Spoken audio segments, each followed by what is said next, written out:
Welcome to episode 183 of the Selling Your Screenplay podcast. I'm Ashley Scott Myers, screenwriter and blogger over at sellingyourscreenplay.com.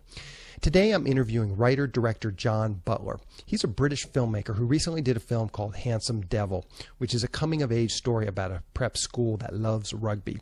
It's a really excellent film and not at all the sort of typical low-budget genre film that I typically talk about, so stay tuned for that interview. If you find this episode valuable, please help me out by giving me a review in iTunes or leaving a comment on YouTube or retweeting the podcast on Twitter or liking it on Facebook. These social media shares really do help spread word about the podcast, so they're very much appreciated. Any websites or links that I mention in the podcast can be found on my blog in the show notes. I also publish a transcript with every episode in case you'd rather read the show or look at something later on.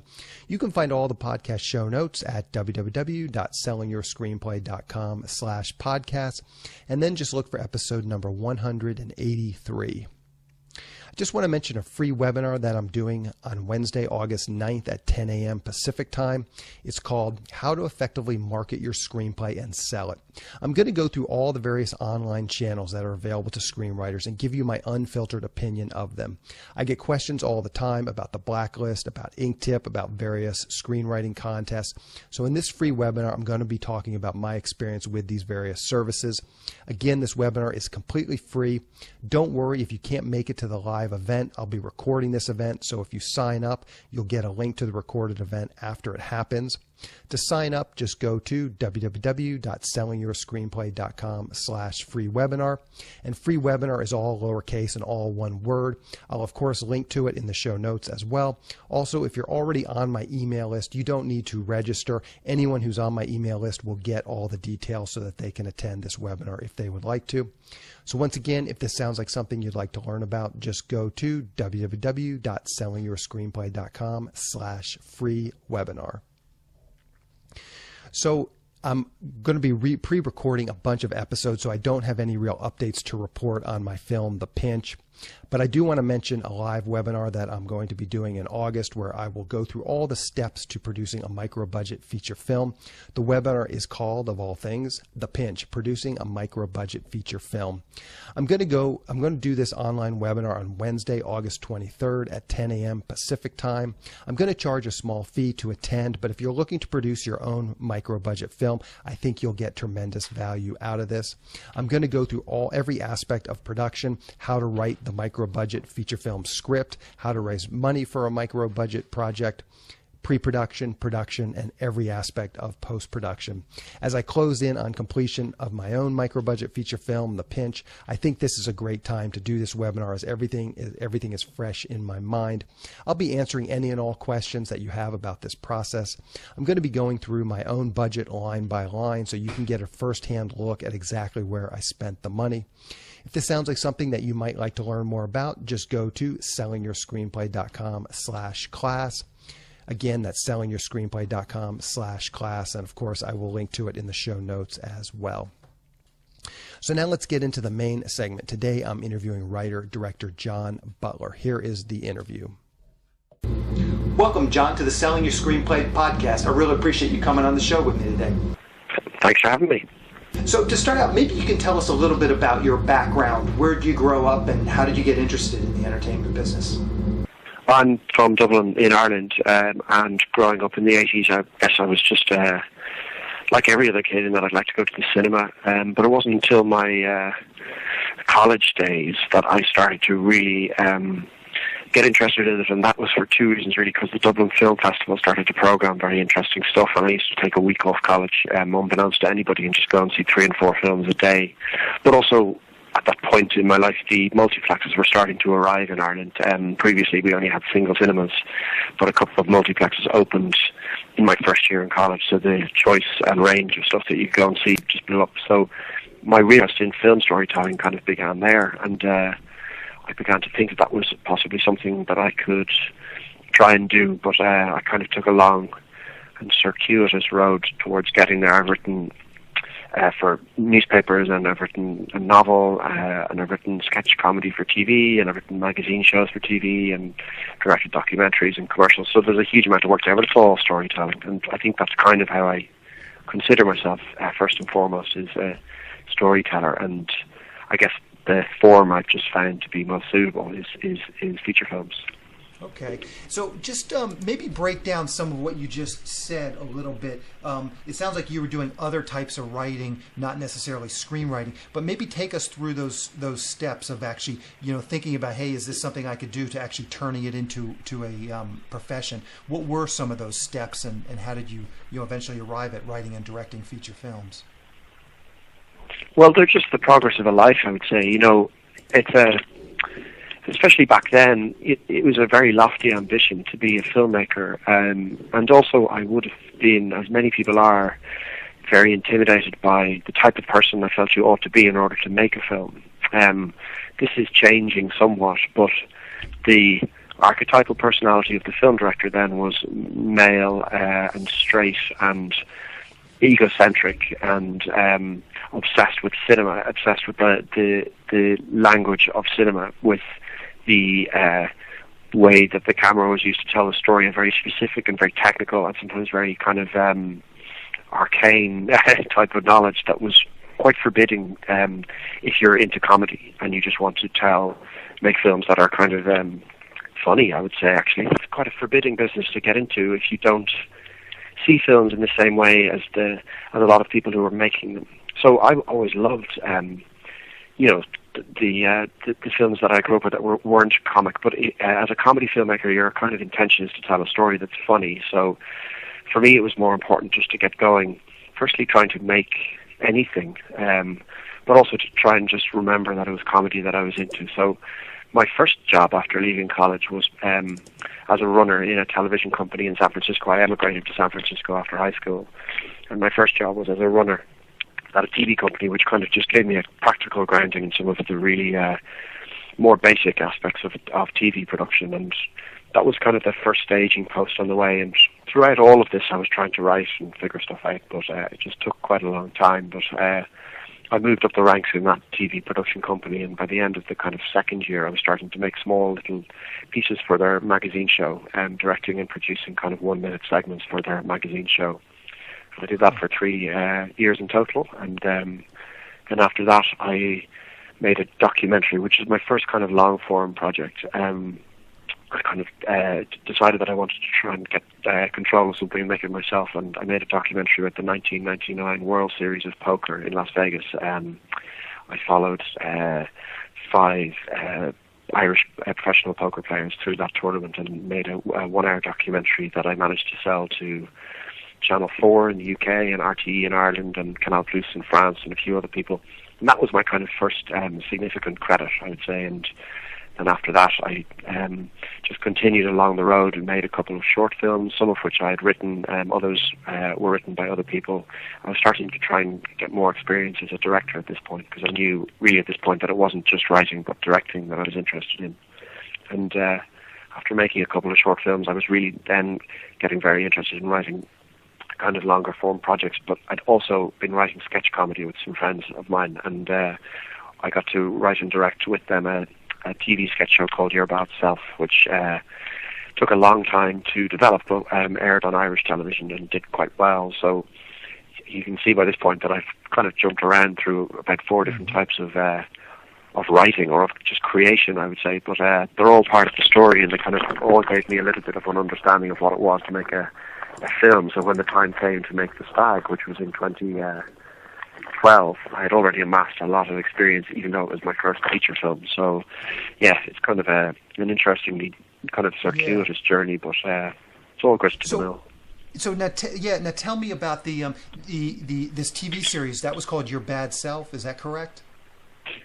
That's right. It was a sketch comedy show, and okay. And just talk us through that, on how you were able to get that produced. Well, some friends and I just used to write sketches during the week in the evenings to kind of amuse ourselves. And when we'd kind of amassed enough to make a pilot, we approached RTE, which is the national broadcaster in Ireland, and they funded a 15-minute pilot. And so I directed a 15-minute pilot in 2001. And then we kind of went into development hell, actually, with it. And believe it or not, it took a grand total of 9 years for the second half of our pilot to be commissioned. And So we had two 15-minute pilots, which RT then bolted together and broadcast as a single half-hour pilot. And following the success of that, they commissioned a 6 by 30-minute series. So yeah, that was a really long road, but sketch comedy is kind of fascinating and great fun to write, and if not incredibly tough. So yeah, it was really. When I look back on it now, I think, God, we had such persistence. But in the years between getting the first little 15-minute pilot commissioned and the whole show going on air, I was writing other things and keeping my career going and working by directing some television commercials and also making TV promos for an Irish TV network. So, you know, you're always busy. And all of those things, you know, making TV promos and directing commercials, they're all teaching you very valuable lessons when the time comes as well. Yeah, sure. Okay, so let's dig into Handsome Devil. Maybe to start, you can just give us a quick pitch or a logline for that film. Sure. It's about two boys who are forced to share a room together at their boarding school, and they think they're radically different to each other. One is a rugby star and the other is a kind of effete and sensitive musician. And they believe that they're total enemies, but they come under the influence of an English teacher who's played by Andrew Scott, and his influence on them is one of making them realise that they're not that different at all. So it's a kind of buddy movie about two boys who become friends, and then that friendship is tested by the authorities in the school. It's really based in the American high school tradition of guys like John Hughes or like Dead Poets Society or, you know, School Ties, one of those films, but it's a little bit of an advancement on that in terms of the subject matter, I think. Yeah. So where did this idea come from? I went to a school similar to that in my childhood, and I would embody each of those guys in a different way. You know, I'm gay and I love sport. And then on the other side of the equation, I was also a very kind of effete and pretentious fan of music as a kid. So I'm 50% each of the two guys. So it was kind of a question of writing two different aspects of myself out and embodying it in two different people, and then allowing those two people to draw together. It's not autobiography, but I always talk about emotional autobiography, that idea of truth in the heart as opposed to being in the head. So not the facts of the story, but the way that it feels. It's certainly mine. Yeah, and take us through just the process. So it sounds like you kind of started with some sort of experiences that you wanted to explore in a movie, but at some point there's kind of the spine of the story, which is sort of the specifics of winning this rugby championship. So just take us through sort of your process of how you kind of arrived at the specific story that this goes through with these characters. Well, character is story.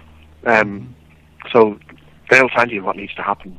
I always believe that that's the most interesting thing about writing, is that it's not, character doesn't kind of inform the plot. Character kind of is the plot, actually, because certain things can't happen if the consistency of the character don't allow them. So once you have those two boys, and once you have a teacher like Mr. Sherry, and the story tells itself in a way, you begin to then introduce a rugby coach who is at odds with the teacher, and then you have two sets of binaries. You know, you have the two boys who think they're opposite, and then you have the two teachers who are grown-up versions of the boys, and they also think that they're opposite. And then once you have those four main characters, then the arc of the story becomes clear based on who they are. You know, the teacher who is interested in sport will be driven towards making sure that the school's rugby team wins, because that's his obsessional nature, and perhaps something that thwarted him when he was a pupil in the school. And the other teacher, the English teacher, would perhaps have experienced,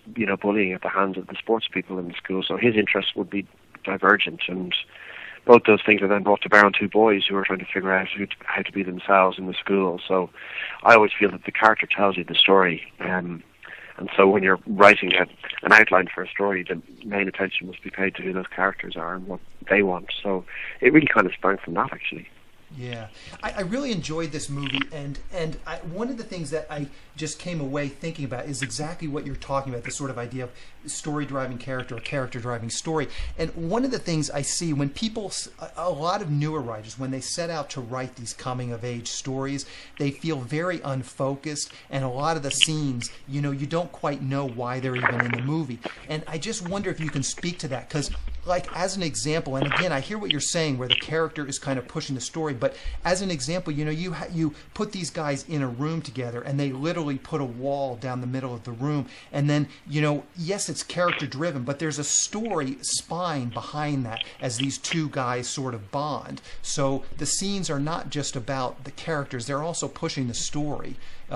And I'd just be curious to hear your process. Do you write, like, you know, was this script originally 200 pages and then you cut it down to the sort of the main pieces that also move the story forward, or do you just create a detailed outline that allows you to write these pieces, these scenes that are very much still tied to sort of the story spine? Well, I don't write anything until the outline works. So, and one rule that I have that's hard and fast is that there's no dialogue in my outlines, because you can write a lovely piece of dialogue that papers over the cracks in a scene that otherwise has no dramatic function. And when it comes time to shooting or editing, or any of the 100 times where you have to interrogate the value of a scene, if in the middle of that scene there's one cool line of dialogue that you always loved, you're going to find it harder to make the right decision, which is to lift it out. I think every scene in a film has to push the story forward, and if it doesn't, then it has to come out. And so I'd be a disciple of a guy like Billy Wilder, you know, who, I'm a comedy writer and director of a comedy drama, so straight drama is different, you know. There is room for ambiguity and for scenes that don't appear to do anything, where you're asking the audience to pour their interpretation into it and to figure out how they feel about a certain moment. But if you have one of those scenes in a comedy film, the audience will start to disengage, and if you have two, you lose them, and if you lose them, it takes you 20 minutes to get them back, if you're lucky. But that's an indulgence that can't be afforded. So the first thing I do when I'm writing is to write an outline that works, and by working I mean each scene has a paragraph of description without any dialogue in it, and that description involves what it does, you know, just its function dramatically. X comes into the room and meets Y, and Y wants something, and he doesn't get it, or he does get it. Bang, that moves the story forward, and then you move on. And it's not until that document works and checks out, in that every scene can't come out without the whole thing falling apart. It's not until that document works that I would move to writing the script. So for me, 80% of the writing is in the outline. And I always laugh when people ask about how long it takes to write a script, because the answer sometimes is 3 weeks, you know, but the outline takes 6 months. And the discipline is in staying true to the outline until it works. I don't buy into the idea of writing a draft and then taking it from there. It just doesn't work for me. It might work for other people, of course, and, you know, I'm really just speaking completely subjectively, but for me, your outline has to work. You have to know where you're going. And then once you do, you can relax and you can write dialogue in the way that feels right in terms of the characters that you know. Now, in another document, you can get into writing dialogue and figuring out who the characters are, but I feel all one's attention has to be given to the outline until the outline works. Yeah. And again, at this point, I'm just kind of just trying to get your feedback on this. The way you just described it, that sounds very story-driven. And the way we started the conversation was, you said, you know, the characters drive the story. And with sort of an outline, as you're describing it, it's more about the story. The outline's more about the story than the characters. Correct me if I'm wrong. And sort of how do you marry? Yeah, but before you write the outline, you have the characters, because the characters are what give you the impulse to write the story at all in the first place. So your point zero is waking up in the middle of the night and going, okay, a sensitive musician, kid, who thinks he's completely alone in the world. And then a rugby player who for some reason actually is alone. And those two guys are forced to share a room. So the genesis of story is character. The point zero, or the starting point is character. And it's only from that you would get the momentum to write an outline, because the characters have come to you, you know. And I think that's the point, is that by the time you're writing the outline, you already have the characters. So it's never... And I think you can come undone if your starting point is a plot, an idea, you know. So, like, at my eureka moment at 4 a.m. was a school where rugby is a religion. Okay, then I'm not in the right place to write the story, because it's not a character, it's an idea. So, like I said, I think this is subjective, obviously, and I think it also belongs in the world of comedy. But for me, the point of origin is character, and then once you have those guys, away you go, and other characters will occur to you as you move through the story. But you'll know who you're writing about, and they'll tell you what the story has to be. Yeah, for sure. What's your take on voiceover? There was quite a bit of voiceover in this movie, and I'm always just curious to get writers' take on it. The story of Handsome Devil is of finding one's authentic voice and being true to oneself. Ned is a very verbose kid because he uses words as his defense because he doesn't have any physical strength. So his story actually is of being true to it by perhaps not speaking. So the idea of the voiceover is dramatically rooted and comically rooted for that reason. You know, he makes all the justifications in the world for who he is by talking. And then on the other side, you have Connor, who barely speaks at all, and his journey is a fine voice of learning how to speak. So he doesn't become verbal, as it were, until the end of the film. So I always think voiceover is fine as long as it's grounded in good reason that it's motivated by character, and I felt it was in this case. Yeah. So let's just talk about your writing process. As you just mentioned, it sounds like you spend 80% of your time in the outline, 20% maybe in the actual writing of the script. But talk about a little bit of your outlining process. Is it something that you spend 8 hours a day doing for a few months? Is it something that you kind of are working on other projects and then spend a few hours a day?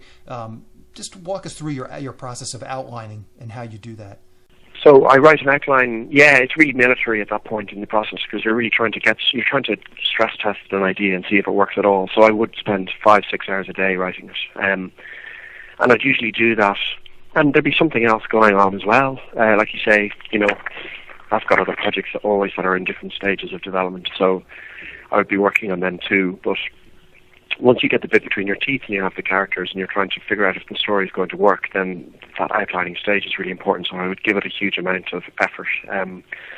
6 hours a day, I would say. And I swim in the mornings, and going up and down the pool, all I'm doing is thinking about the characters and how they respond in certain situations. And I always find that physical exercise kind of shifts ideas further down the track, which is really interesting. So I find exercise is the thing that really helps me keep unlocking the story, because when you sit in front of the computer, sometimes you just go mad. And writing is so solitary that I think it's really important to get out and move around and get the blood circulating. But yeah, I'm pretty disciplined about sitting at the desk at the outline stage, and then once the outline is done, I think you're kind of, you know, give yourself a few days off and then you're into the script. But I could write usually an act a day in the script, or maybe a little less, but like 10, 12, 15 pages a day in the script. So yeah, it's funny how you go through a career and you start to see habits forming, and you begin to understand what kind of writer you are, and that's very much the kind of methodology that I've landed on now.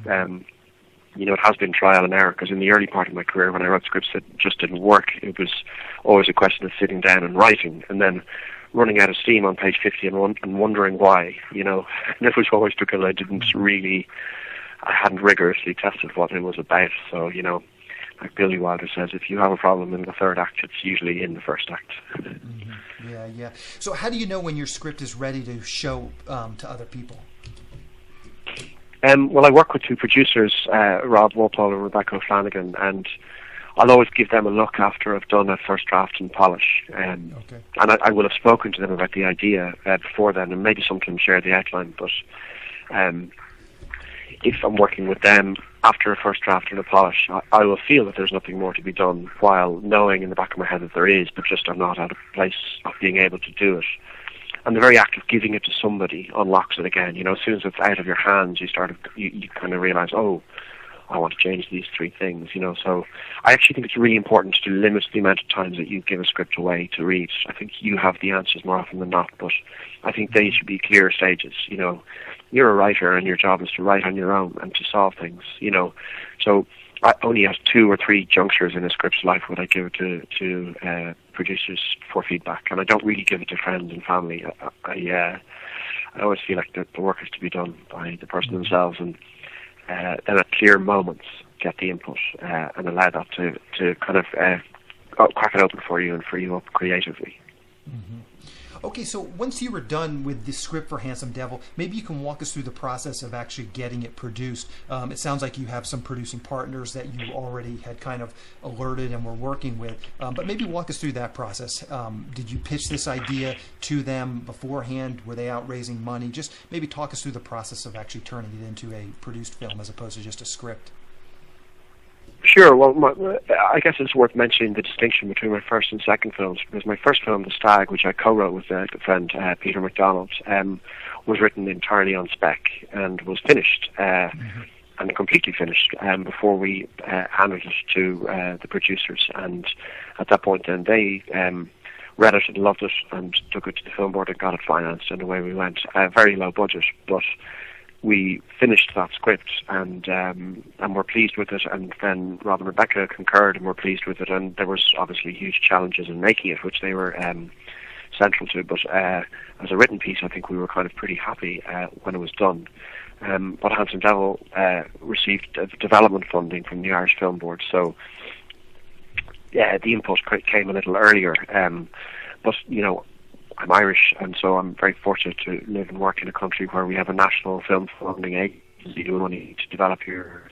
And that's in the form of a loan that's repayable to the film board on the first day of principal photography. So it's just a help to the writer at the stage when you probably financially need it most. And what that comes with is input from the development executive at the film board as well, who gives you notes. But that is all managed through the producers, so you're not being bogged down with multiple voices, but rather at those key stages in development you get the input. But once it's done, I would say, like once you're done on your third draft and you're polished and you feel like you're ready to go, then the submission is made to the Irish Film Board for production finance, which is the next stage, and then the producers are involved in matching what the film board offers so that you can get enough money to make it. But it's funny talking to American writers and directors about our model. It's just so different because there's no government money in your business here, so it's a different type of thing. But our film funding agency is about making sure that we can tell our own stories to ourselves, and also that we can export them around the world, and present a version of Ireland that people are interested in seeing. So it's very different. That European model really, it doesn't have a comparison over here, but it works really well, especially when you're making films at the lower end of the scale. Now once you start to jump up, then you need co-production finance, and once that comes into the equation, it takes more time and there's more voices and there's less control. So at the moment I'm kind of happy working in the way that I am. Yeah. Just tell me quickly, these producers who ushered it into the film board, how did you meet them? Maybe just take us back, because I know that's always a question for screenwriters, is how do you meet these producers that have the juice to actually get something like this funded? Yeah, they produced a sketch show actually all those years ago, in 2001. So I've known them for a long time, and I really honestly couldn't answer to you how I met them. And that's a very Dublin answer, but I probably met them at a bar.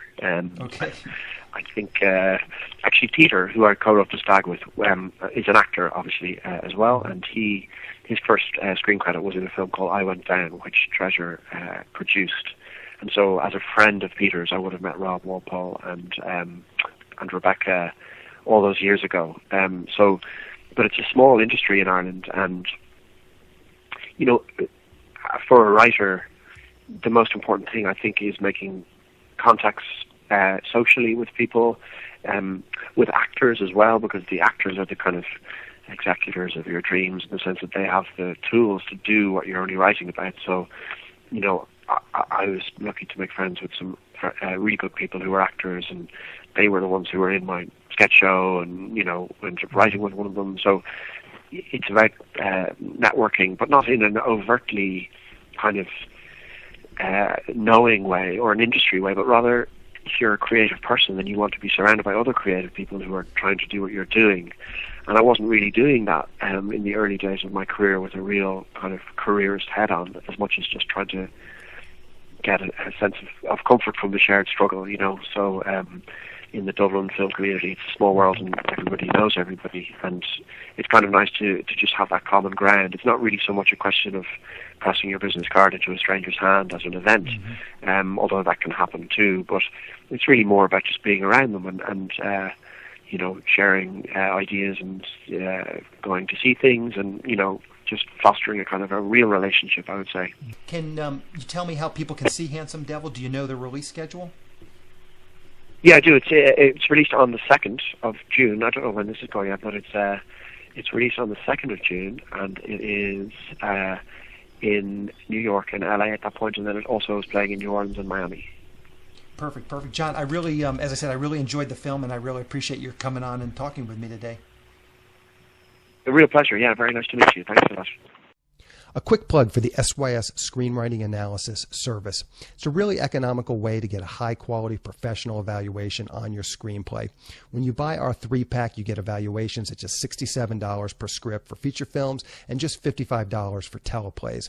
All the readers have professional experience reading for studios, production companies, contests, and agencies. You can read a short bio on each reader on our website, and you can pick the one who you think is the best fit for your script. Turnaround time is usually just a few days, but rarely more than a week.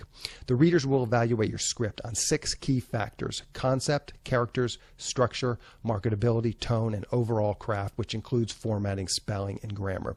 Every script will get a grade of pass, consider, or recommend, which should help you roughly understand where your script might rank if you were to submit it to a production company or agency. We can provide an analysis on feature film scripts or television scripts. We also do proofreading without any analysis. We will also look at a treatment or outline and give you the same analysis on it. So if you're looking to vet some of your project ideas, this is a great way to do it. We will also write your logline and synopsis for you. You can add this logline synopsis writing service to an analysis, or you can simply purchase this service as a standalone product. As a bonus, if your script gets a recommend from a reader, you get a free email and fax blast to my list of industry contacts.